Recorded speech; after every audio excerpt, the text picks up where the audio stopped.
संत श्री संताजी जगनाडे महाराज यांचा जन्म 8 डिसेंबर 1624 रोजी महाराष्ट्र राज्यात पुणे जिल्ह्यातल्या मावळ तालुक्यातील सुदुंब्रे या गावी विठोबा जगनाडे यांच्या घरी झाला.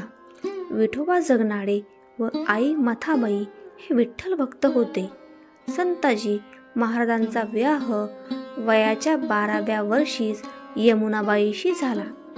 संताजी जगनाडे महाराज हे संत तुकारामांच्या टाळकऱ्यांमध्ये सामील झाले होते.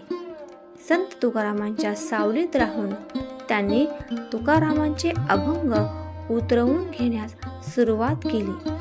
तुकारामांनी लिहिलेल्या अभंगाची गाथा इंद्रायणी नदीमध्ये बुडवून नष्ट करण्याचा प्रयत्न केला, परंतु संत तुकारामांचे सर्व अभंग हे संताजी महाराजांना मुखोद्गत होते, म्हणून त्यांनी ते पुन्हा लिहून काढले.